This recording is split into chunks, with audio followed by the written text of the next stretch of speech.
Ricky, can I interest you Yes. in some champagne? Ah, yes. Earth, the large velour marble. Speaking of velour,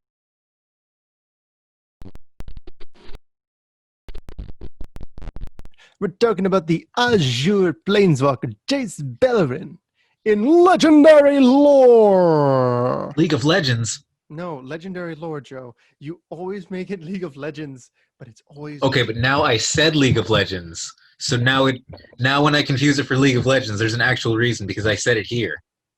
Anyways, guys, I'm Ricky, and this is my crabapple cohort, Joe.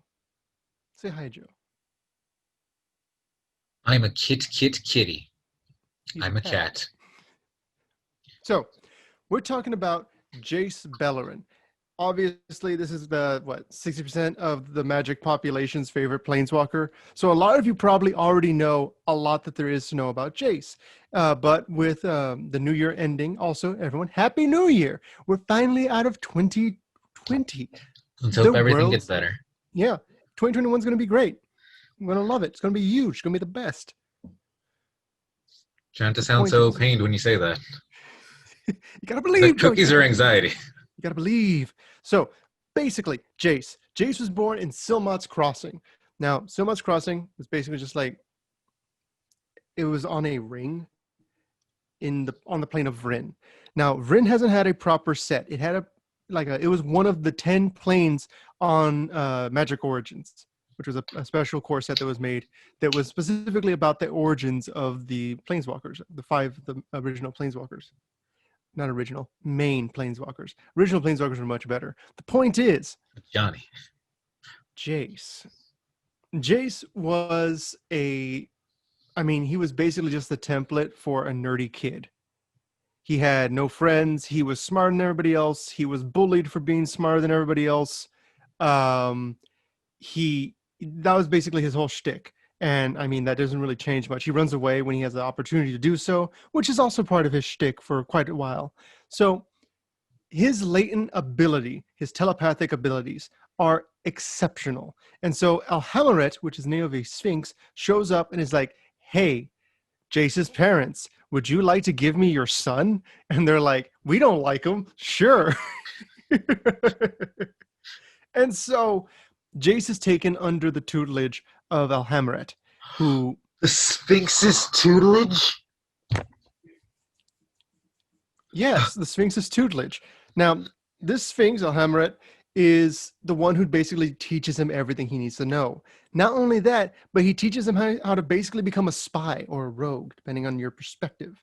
There were two countries basically at war with each other. You had the Amprin and you had the Trovian. Yes, Trovian. Trovians didn't get a card, if I remember correctly. Well, the Amprins got only one.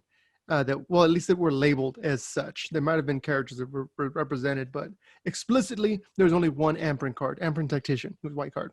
The point is, what Jace would do is he would go into a camp, and then he would sell information to the other side, to that side, right?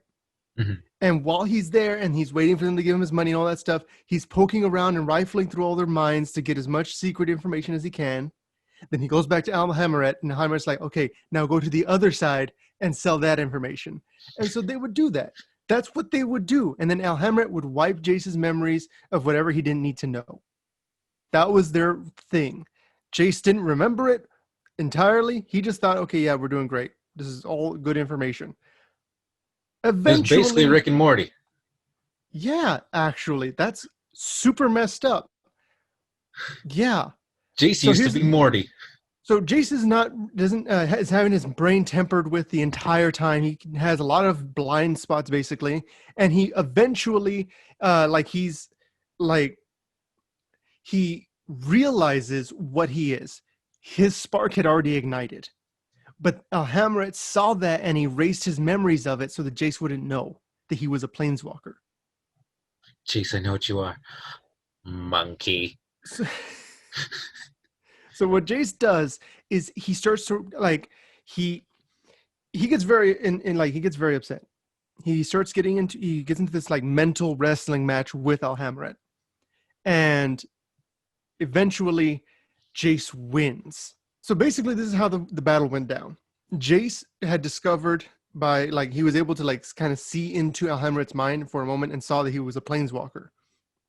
And so what Jace started doing, knowing that Alhamret would go through Jace's mind and erase everything, Jace would write down things on pieces of paper and hide them under his mattress. And he would basically just remind himself that he has things down there, things that are important. His personal journal, basically. Alhamret's not going to mess with that. He doesn't want to know about some teenage boys budding adulthood or anything like that. So Alhamret's leaving it alone. But inside of all those notes is stuff about Jace being a planeswalker. And eventually, Jace basically like challenges Alhamret because he's done with this Sphinx and he wants to beat him. So what he does is they're like wrestling and they're going back and forth. There's a bunch of cards from Origins that kind of showed this story going and playing out. Even the actual battle, I don't know which one it is, but one of the counter spells. Sphinx's tutelage is basically just this general event taking place. But what winds up happening is that Jace erases Alhamret's ability to breathe. He makes him forget how to breathe. He vegetabilizes. But does he remember fine dining? No. He took his fine dining and breathing? It's so interesting because obviously Jace could have just caused his mind to erode and just shatter, and that could have ended it at that. But no, this specific thing that Jace did was make his tutor, his master, forget how to breathe. Obviously killing the Sphinx in the process. Now, what's interesting is that this is basically the last we hear about Vryn. All we know is that Alhamret was keeping both sides informed. He was kind of an arbiter between them, and he was doing all these things, but the two sides were like in a stalemate, basically. With Alhamret gone, and then Jace, also, he just planeswalks away. With Alhamret gone, there's no real, like, you don't know what. So there's a high chance if we ever go back to Vryn, there's going to be a huge war. Exactly. Either that or one of the sides has a huge advantage, which is another possibility. Or it could just be a war-torn plane where the two sides just got more and more aggressive because they were no longer able to like outdo each other by knowing the information, the dirt on each other. It's just really interesting that all this happened. Now, that said, this was all when Jace was still a kid. He planeswalks to Ravnica, and he basically just kind of tries to survive while he's there. He's working his way through like society. He's blackmailing people because he can look into their minds, and he goes, "Okay, this guy's got a secret. I sent him a thing. Hey, I'm going to tell everybody your secret. Give me money." And so Jace basically, he lives a pretty good life once he gets that down. Before he does, though, he's basically just a street rat. He's like scared. He's just a little guy. Obviously, he doesn't look like Jace at all. And that's where this next part comes in. He goes to a Gruul tattoo parlor. Yes, Joe, yes. This is actually in the, like, it's lore-wise, it's the explanation for all the symbols on his body. Jace had been scribbling these symbols that look kind of like the Vryn rings onto pieces of paper and stuff. And it was like, he goes to a Gruul tattoo artist and is like, "Hey, put this on me." And so that's why he has like the rings and the stuff and all the everything. Even his cloak. His cloak is designed with those rings in mind. It's all subconscious because he doesn't remember any of it. And so it's kind of interesting to see that like that like different the connection that on his clothes, on his person, it shows who he was and where he's like headed, I guess you could say. Because obviously we're going to return to Vryn at some point because we can't kill Jace until we return to Vryn. And we need to kill Jace, but we'll get to that. You're going to get to why we need to kill Jace? Oh, yes. Most certainly. But because if we fought a Jace, I don't need to tell you. We don't need any more. We have more Jaces than we can deal with. True. Already kill Chandra. I know I like Chandra too, but come on. Just get her. Get rid of her. She's already at her peak with Awakened Inferno. We need Teo. We need Teo to have more cards. Teo. Okay. Anyways, that's this particular episode. This was Jace Vryn's Prodigy. It's a bit shorter. It's basically just to give you guys a good feel for what this whole arc is going to be about.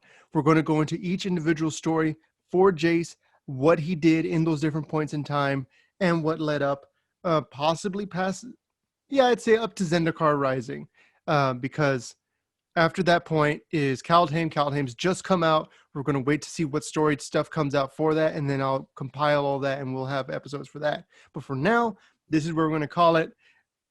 Thank you guys for watching. Go ahead Joe, and let us know in the comments if you want to see more Jace. What other planeswalkers you want to see now that we have this as an option. There's a lot of lore to go through. Legendary lore is always an option. Just let us know. In the meantime, subscribe for more videos and watch the video that you subscribed for. I was on a roll and I lost you were it. doing really good. I was. Bye, guys. You were doing great.